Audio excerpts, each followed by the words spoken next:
동산 내 마음속에 동역하를 아침 햇살 가득 안고 활짝 피는 대가 같아 그 안에서 이 생명도 피어나는 꽃들이라 오 하나님 이 꽃밭은 당신 제가 밝히니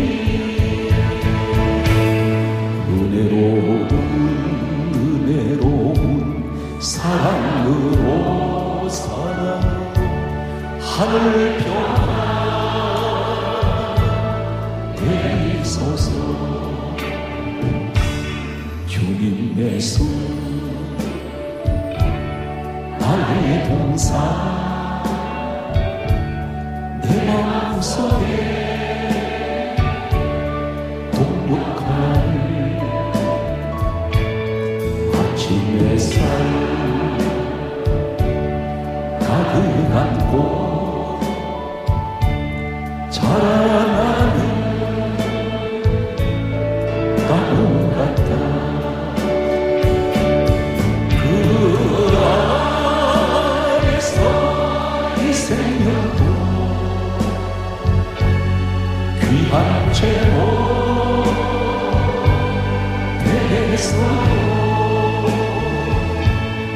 오 하나님 이제 못하죠 당신 제가 싸우리 그대로운 사랑으로 하늘 평화 내리소서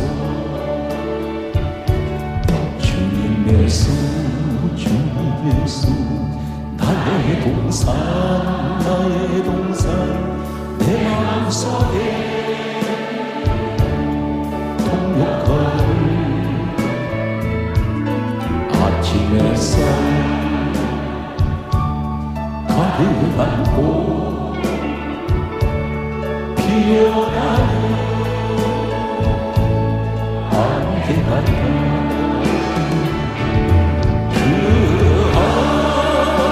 안에서 이 생명도 맑은 영혼 되겠어요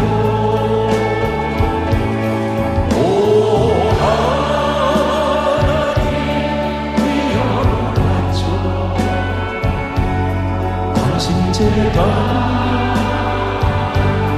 향내리니 은혜로운 사랑으로 하늘 평화 내리소서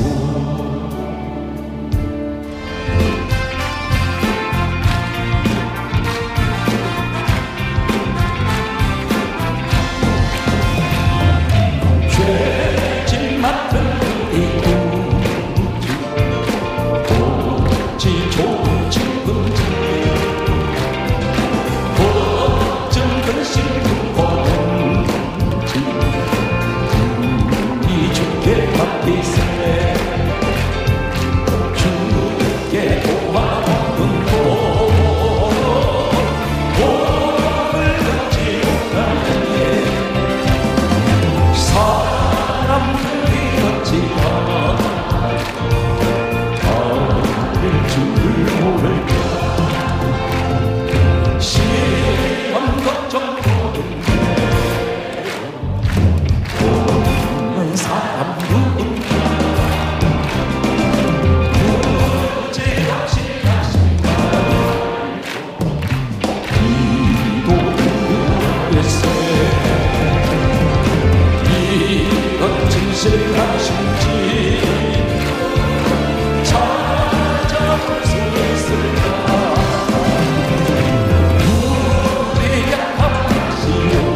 행복하리 반드시 내가 너를 들었으리 천지는 정내고 할 약속 영원히 끝이 나는 두려워 말라 바다로 담배가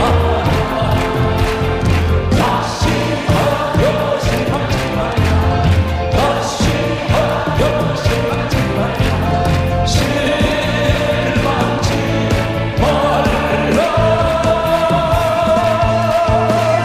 내 손이 누른다 속이고 내 욕망이 용광의 그 말이 속이오니 내게 가면 반드시 내가 행복하리 반드시 내가 너를 들었으리 세상에서 많이 살아서 온종일 두려워 말라 바다로 앞에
하나님께서 기억하는 사람이 있습니다.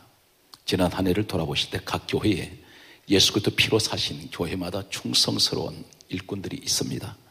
그분들의 노고와 수고는 결코 하나님이 잊지 아니하시고 영원토록 기억하실 것입니다.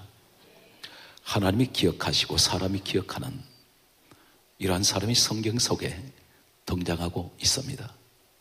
오늘 소개되는 이 사람은 여러분들이 아마 지금까지 신앙생활 하시면서 성경을 많이 읽은 분 가운데에서도 전혀 기억하지 못하는, 듣도 보도 못했던 한 사람 이름이 등장합니다. 이 사람 이름은 십보게라는 그런 이름을 가지고 있습니다. 이 사람은 어떤 사람인지 오늘 시간 그 말씀 속에서 하나님 기억 속에 있던 이 사람은 큰 축복을 받았던 것을 보게 됩니다.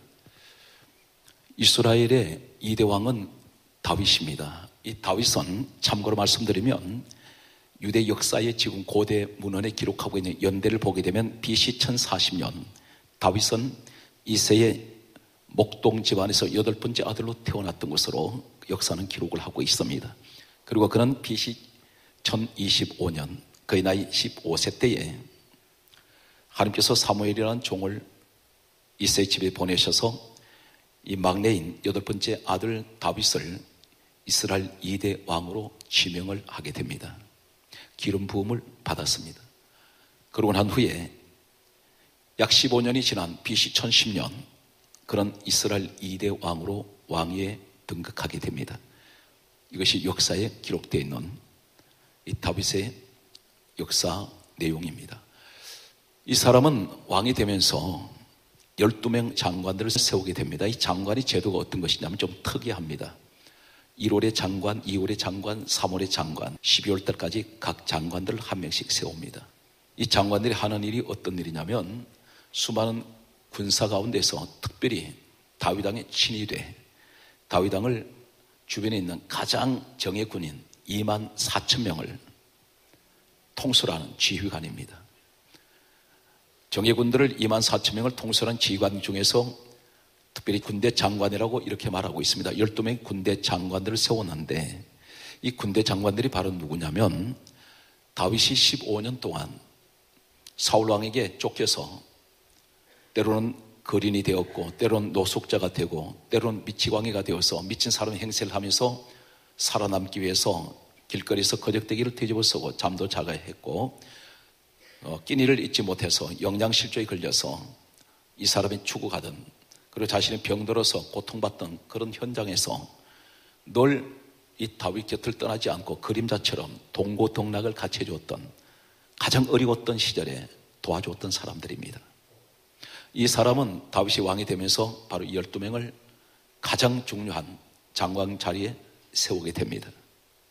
오늘 이 자리에서 여러분들 가운데에서 힘들고 어려운 여건 속에서도 끝까지 주님을 위해서 주의 몸된 요한복음 2장 21절과 사도행전 20장 28절에 하나님 몸된 교회를 위해서 충성하신 여러분들은 반드시 그 고난의 자리에서 언젠가는 오늘 하나님께서는 여러분을 기억하시고 가장 귀한 자리에 세워주실 줄로 저는 확신합니다.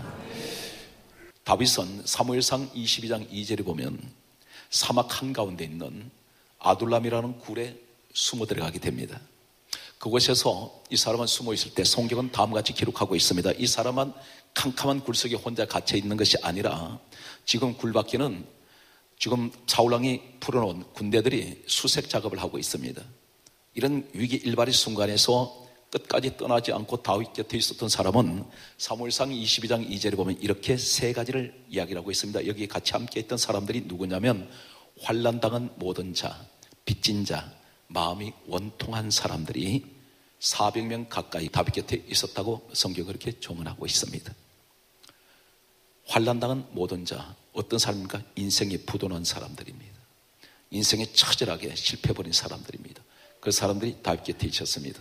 빚진 자가 있습니다. 지금으로 말하면 경제적으로 쫓기는 사람들입니다. 빚쟁이한테 쫓기는 사람들입니다. 그리고 마음이 원통한 사람, 마음에 한이 맺힌 사람들, 마음의 상처를 가지고 있는 사람들이 전부 약자들입니다. 도망자들입니다. 이 사람들 전부 다 다윗 곁에 있었습니다. 힘없는 사람들만 모였습니다. 그런데 이 사람들은 다윗이 죽음 앞에 있을 때도 동고동락을 같이 했고, 그리고 다윗이 웃을 때 같이 웃어줬고, 다윗이 울 때에 같이 울어준 사람이 바로 400명 이 사람들이었습니다. 그런데 이 사람들이 나중에 이스라엘의 다윗 왕이 왕이 되었을 때 이 400명이 건국 공신들이 되게 됩니다. 가장 약한 자들이 가장 정상으로 올라갑니다. 이 사람들이 민족을 정치를 하게 되고 경제를 또 좌지우지하던 사람들이었습니다. 모든 지도자들로 하나님께서 세워주셨습니다. 오늘 여기서 우리는 한 가지 사실을 깨닫습니다. 이 말씀이 성경에 기록된 이 사건은 영적으로 보게 되면 요한복음 6장 63절에 말씀은 영이라고 했습니다. 영적 사건은 시간 제한을 뛰어넘습니다. 장수를 초월합니다. 사람도 초월합니다. 과거에 다윗 시대에 있었던 일이 지금도 그대로 우리에게도 재현될 수 있다는 것입니다. 그것이 영적 사건인데, 그렇다면 무슨 얘기입니까? 힘들고 어려운 가운데서 끝까지 믿음을 지키고 나가던 사람은 반드시 그 때가 지나면 주님께서 그들을 반드시 이 시대를 이끌어가는 리더가 되게 하시고 지도자로 세워주신다는 사실입니다. 그러므로 우리의 가정은 어떻습니까? 그리스도의 가정은 과거형의 지금 생활을 하고 있는 것이 아니라 우리는 전부가 진행형입니다. 계속해서 인생은 진행형의 인생을 살고 있습니다. 그러므로 현재 결산하면 안 됩니다. 지금 내 남편을 볼 때 예를 들어서 남편이 자기 속에서 사업에 실패하고 자꾸만 좌절합니다. 낙심합니다. 그래서 아내가 보는 그 남편의 자화상은 어떤 것이냐면 그 이미지는 저 사람은 항상 실패하는 인생이라고 이렇게 우리가 결론 내릴 수가 있습니다. 그러나 한 가지 오해하지 마실 것은 그분이 예수 그리스도 안에 있다면 지금도 그분은 진행형의 인생을 살아가고 있습니다. 앞으로 그분에게는 무한한 놀라운 일이 일어날 수 있다는 가능성을 오늘 성경은 우리에게 제시하고 있습니다. 그렇다면 오늘 성경 말씀을 속에서 우리가 살펴보면 이 사람이 아둘람 굴 속에 있을 때 이때 상황을 한마디로 어떻게 표현을 하고 있냐면, 캄캄한 굴 속에 있던 이 다윗이 글씨도 제대로 보이지 않았을 것입니다. 촛불 하나 켤 수가 없습니다. 불 켰다 하면 밖에 그 불빛 때문에 금방 이 사람은 발각이 되어서 죽을지 모릅니다. 이런 상황에서 이 사람은 한 편의 시를 쓰게 됩니다. 그 시가 유명한 시편 57편입니다. 아둘람 굴 속에서 위기의 순간에 시를 쓰게 되는데 그 시 내용 가운데 단편적으로 한 구절은 이 사람의 그 당시 상황을 한마디로 요약을 하고 있는 내용이 있습니다. 시편 57편 4절의 말씀을 보게 되면 이렇게 성경은 기록하고 있습니다. 내가 불사르는 자 중에 누워 있습니다. 불사르는 자 중에 누워 있다는 이 말이 어떤 의미를 갖고 있냐면 사방의 불길입니다. 사방의 불바다입니다. 그 가운데 이 사람은 누워 있다는 것입니다. 누워 있다는 것은 이 사람은 사방에서 불같은 시험이 엄습해 올 때에 이 사람은 피할 길이 없어요. 누워 있다는 건 속수무책입니다. 나는 아무 힘을 쓸 수 없습니다. 나는 아무것도 할 수 없습니다. 그냥 이 불길 속에 휩싸여서 난 죽을 수밖에 없는, 그래서 누워 있다는 것을 이 사람은 그렇게 표현을 하고 있습니다. 이런 상황에서도 400여 명의 사람들은 다윗을 떠나지 않았습니다. 그 사람들 가운데 12명의 장관으로 세워진 사람도 거기에 있었습니다. 그런데 이 성경 속에서 12명의 장관으로 세워진 사람 가운데 우리는 유독 한 사람의 특이한 사람을 발견하게 됩니다. 그 사람이 누구냐면 12명 장관 가운데서 역대상 27장 11절 말씀을 보게 되면 후사 사람 십부게라는 이름이 등장하고 있습니다. 왜 이 사람을 우리가 이렇게 주목할 이유가 어떤 것이냐면, 오늘 성경에 배경되어 있는 이스라엘 풍습 그리고 유대의 문화는 어떤 문화가 있냐면 숫자 가운데서 8이라는 숫자는 행운의 수입니다. 축복의 수입니다. 이 숫자를 가진 사람은 큰 축복이 있는데, 특별히 성경이 8이라는 의미가 어떤 의미를 가지고 있냐면, 사람이 태어나면 유대인들 가운데서는 남자가 태어나면 8일째 날 할례를 하게 되어 있습니다. 하나님께서 8일째 날 할례를 하라 했습니다. 이 8일이라는 의미는 뭐냐면, 할례라는 의미는 어떤 의식이냐면 하나님의 거룩한 백성이 된 언약의 표시입니다. 다시 말해서 이것은 거룩을 의미하기도 하고 하나님의 수를 말하기도 합니다. 그리고 하나님 백성이라는 의미를 가지고 있습니다. 그래서 이 8이라는 숫자를 가지게 되면 행운이요 축복을 알고 있습니다. 그리고 기쁨의 숫자입니다. 그런데 이게 8의 숫자를 가진 사람이 누구냐면 십부개입니다. 그래서 8월 8번째 장관 십부개라는 사람을, 후사 사람 십부개를 군대 장관으로 세웠다고 성경에 기록되어 있습니다. 이 사람이 12명 장관 가운데 최고의 장관입니다. 행운의 장관 자리를 차지하고 있습니다. 그런데 이 사람이 도대체 어떤 사람이었길래 성경은 이 사람의 최고의 장관 중에 장관이 되었을까? 오늘 성경을 계속해서 추적을 하면 성경은 이렇게 말씀하는 것을 보게 됩니다. 역대상 11장 10절에서 25절 말씀을 보게 되면 당시에 다윗 휘하에 30명의 지휘관들이 있었습니다. 군대 지휘관들이. 이 사람들은 최고의 높은 자리에 있는 사람들입니다. 그런데 이 30명 가운데 십복의 모습이 보이지 않습니다. 그러면 이 사람은 어디에 있을까요? 계속해서 성경을 추적을 하면 성경 말씀 보게 되면 역대상 11장 26절에 보게 되면 성경이 이렇게 말씀하고 있습니다. 군중들의 큰 용사, 이렇게 말씀하고 있습니다. 군중들 가운데 큰 용사라 말은, 이 군중이라 말은 무슨 말입니까? 국민들 가운데, 서민들 가운데, 시민 가운데 용사가 있다는 것입니다. 한마디로 말해서 이 사람이 바로 누구냐면 역대상 11장 29절에 보면 군중들 속에 있는 큰 용사가 바로 십복입니다. 이 사람은 정예 군인이 아니라는 것입니다. 직업 군인이 아닙니다. 이 사람은 평범한 국민들 가운데 있는 사람인데 성경은 이 사람을 가리켜 큰 용사라고 말하고 있습니다. 교회 안에 이 말씀을 그대로 옮기면 어떻게 적용할 수 있습니까? 어떤 사람은 보게 되면 교회 큰 직분을 가지지 않았습니다. 공식적으로는. 그런데 평범한 성도들 가운데 있는데 이분이 그 가운데서 큰 용사 같은 믿음을 가진 분이 계세요. 이분이 큰이라는 분들이 있습니다. 이 사람은 어떤 사람이냐면 그 당시에 이스라엘 이 민족에게 최대의 적이 누구냐면 블레셋이라는 적이었습니다. 이 블레셋 군대는 다윗 왕 앞에 있었던 사울 왕 시대로부터 그리고 다윗 왕에 이르기까지 가장 골치 아팠던 그런 민족이었습니다. 늘 틈만 나면 이 블레셋 군대가 대군을 이끌고 이스라엘을, 유다 민족을 공격해 들어왔습니다. 그때마다 처절하게 무너져 버립니다. 여기에 블레셋의 장군 중에 최고의 장수가 누구냐면 골리앗이라는 장수가 있었습니다. 다윗이 골리앗을 이긴 적이 있습니다. 그런데 골리앗 이후에 여기에 어떤 장수가 있냐면 고대 문헌을 보게 되면 블레셋에는 10명의 장수들이 있었습니다. 명장들입니다. 싸움에 아주 뛰어난 사람들이었는데 이 사람들 때문에 감당할 수가 없었습니다. 그 가운데서 10명의 장군 가운데서 최고의 또 장군을 꼽히는 장군이 어떠냐면 성경에 보면 또 역사에 보게 되면 십배라는 그런 장수가 있었습니다. 그리고 그 다음에 사배라는 그런 장수가 있었습니다. 그런데 이 십배라는 장수와 사배라는 장수를 성경 말씀에 이렇게 기록하고 있습니다. 역대상 20장 4절에 보게 되면 십배라는 블레셋의 장수를 바로 후사 사람 십부개가 죽였습니다. 그 유명한 장수를 이겼습니다. 그리고 블레셋 민족이 성경 가운데 항복을 받았습니다. 이 후사 사람 십부개는 대단한 사람입니다. 뛰어난 그런 정예군도 아닌데 싸움의 전문가도 아닌데 군중들 속에 큰 용사가 이 일을 하고 있다는 것입니다. 성도들 가운데 보게 되면 목사가 하지 못한 일을 성도가 할 그런 훌륭한 일을 하는 분들이 계세요. 어떤 지도자도 할 수 없는 일을 평성도가 할 때가 있습니다. 성경을 계속해서 보게 되면 이번엔 또 어떤 일을 하게 되냐면 사무엘하 21장 18절 말씀 보게 되면 블레셋 사람 사압이라는 장수를 또 이 십부개가 이깁니다. 그러니까 블레셋의 최대 장수들을 전부 다 제거시킵니다. 그러면서 다윗이 늘 골치 아파했던 이런 적장들을 전부 다 죽이고 이긴 것을 이 십부개를 통해서 다윗은 보았습니다. 항상 머릿속에 그것을 기억을 하고 있습니다. 이 사람은 이름을 또 하나 가지고 있는데 어떤 이름이냐면 사무엘하 23장 27절에 보게 되면 모분네라는 이름을 또 가지고 있습니다.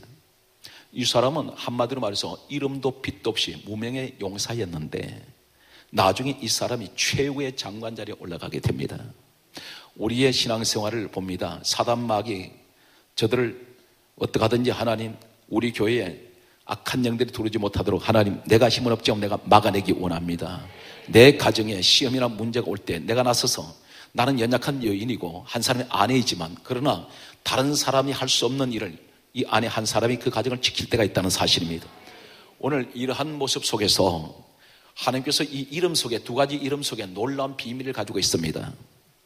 첫째가 십부개라는 이름의 뜻이 어떤 뜻을 갖고 있냐면 히브리어로 보게 되면 에버카이라는 말을 씁니다. 이 말이 무슨 말이냐면 여호와께서 중재하신다 이런 의미를 가지고 있습니다. 이 말을 다른 말로 번역하면 이렇게 번역할 수가 있습니다.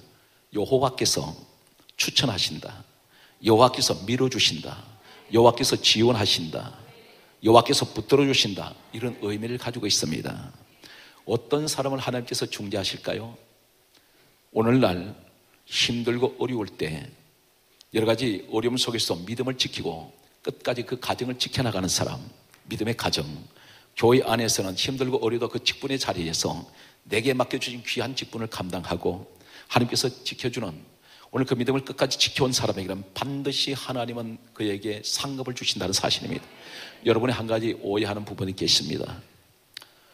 하나님께서 누구든지 예수 믿으면 다 구원을 받는데 이건 불변의 진리입니다. 예수 믿으면 다 구원받습니다. 이건 무조건적으로 주시는 하나님의 은혜요 선물입니다. 그런데 중요한 것이 있어요.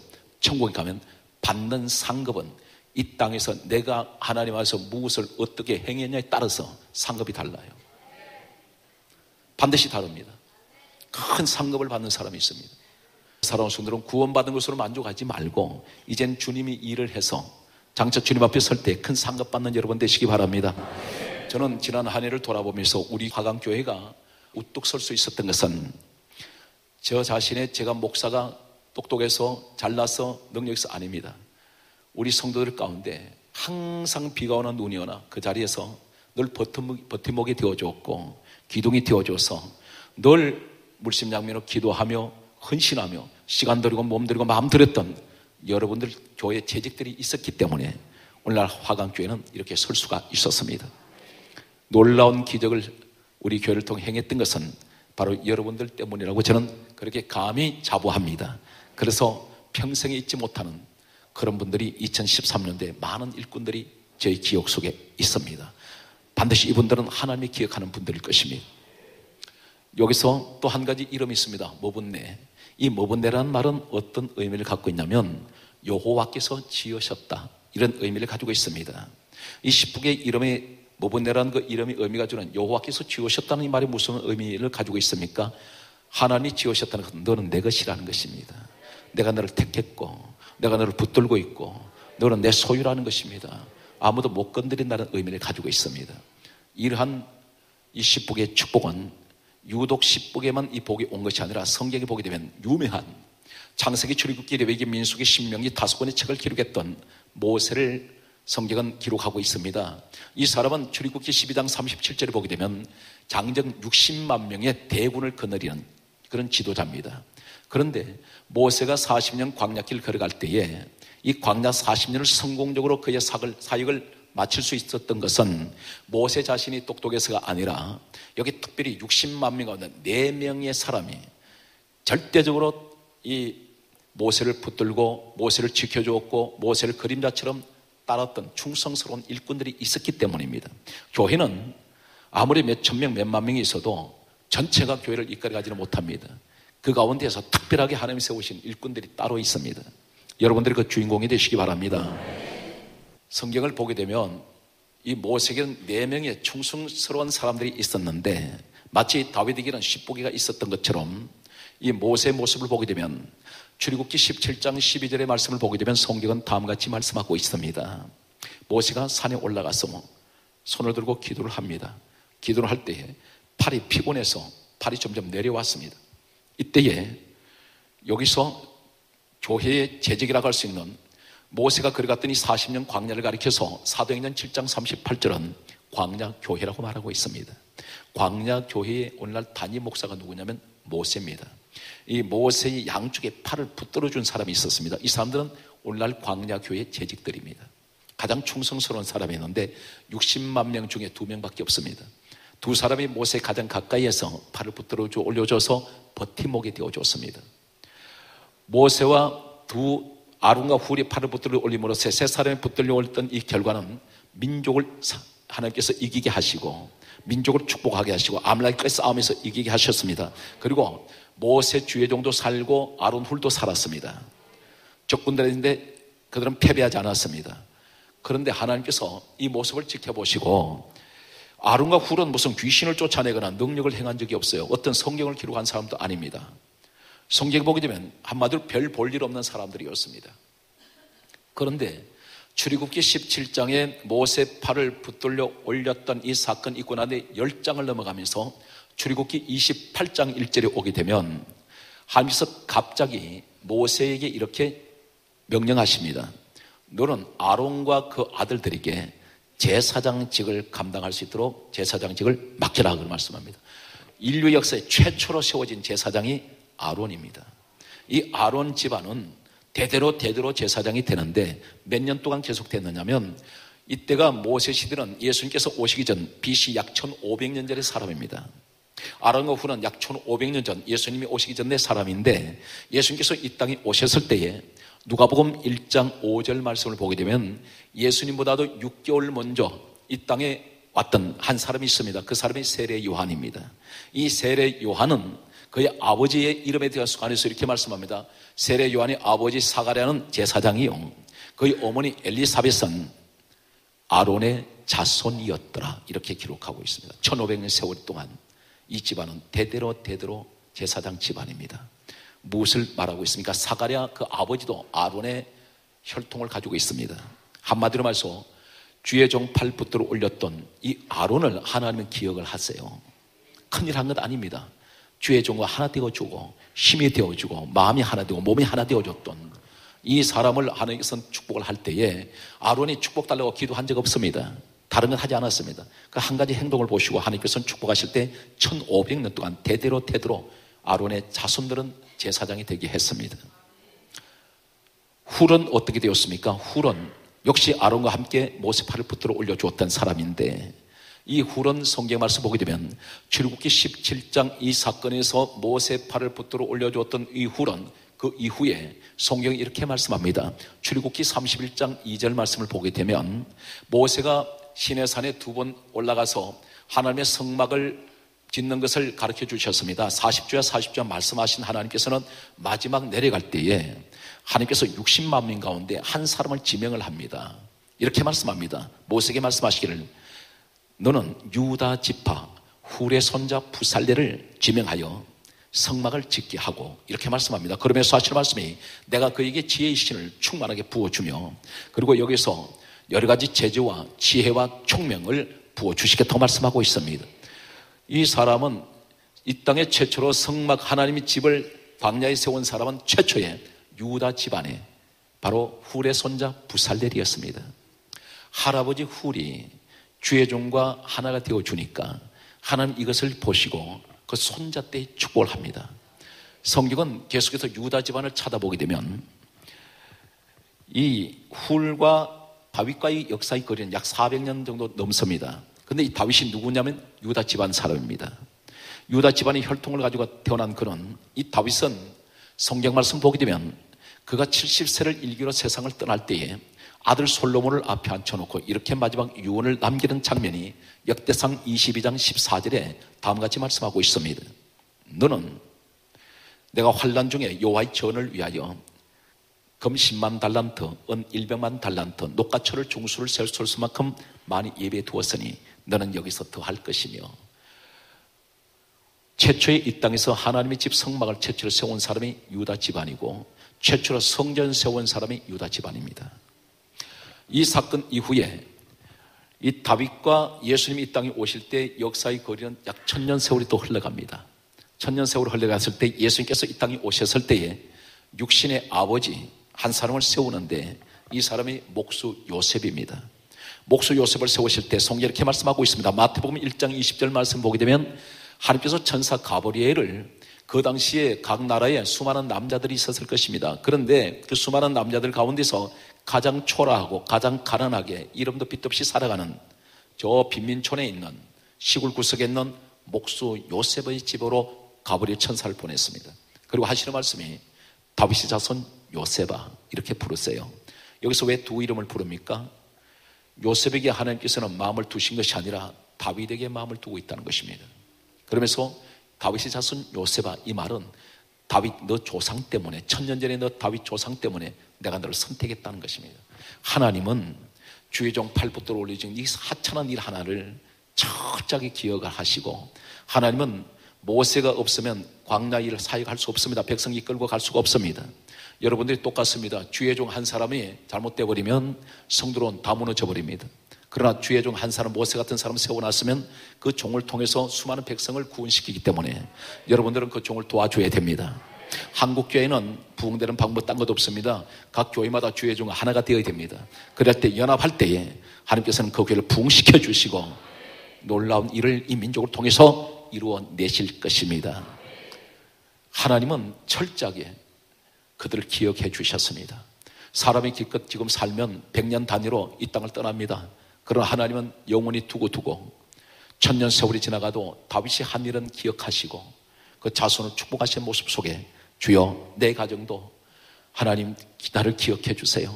성경에 보게 되면 또 한 사람이 있습니다. 신약을 넘어와서 성령 시대를 맞이하는 신약 성경 사도행전 성경 말씀을 보게 되면 10장 24절 말씀을 보게 되면 고넬료라는 사람이 있었습니다. 로마의 백부장입니다.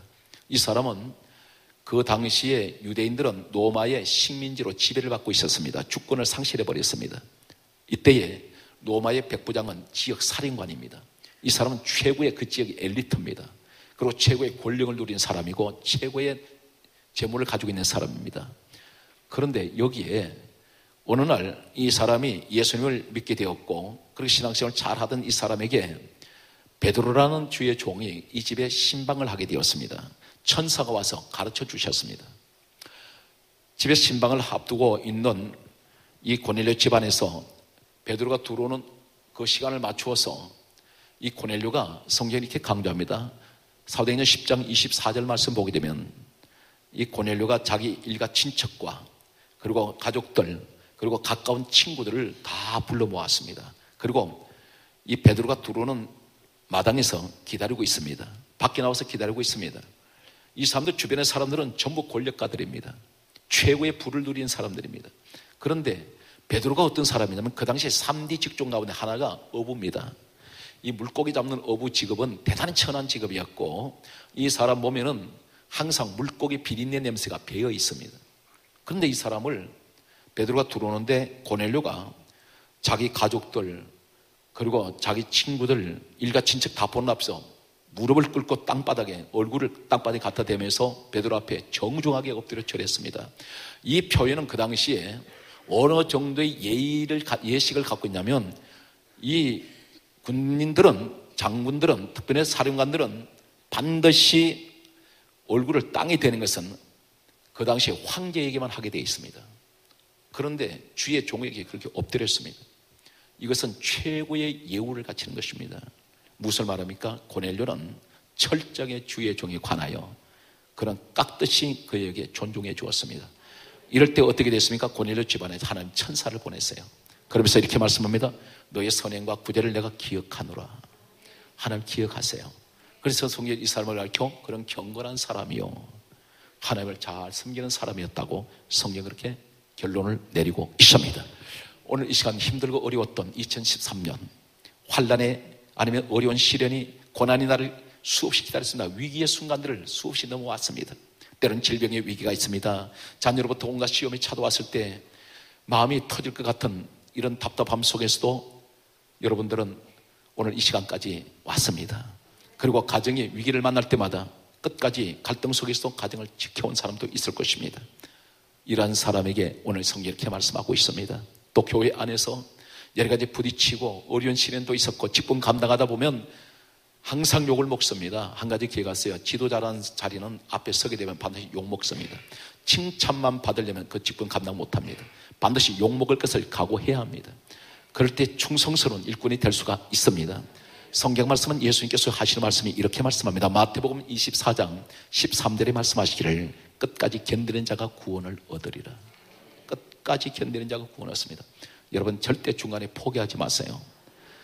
여러분 제가 강조했습니다. 우리는 지금 계속해서 진행형의 인생을 살아가고 있습니다. 앞으로 우리가 결론은 아직까지 우리가 내릴 때가 아닙니다. 반드시 앞으로 더 갈 길이 너무나 많습니다. 하나님 축복이 여러분과 함께 하시기를 예수님으로 축원합니다.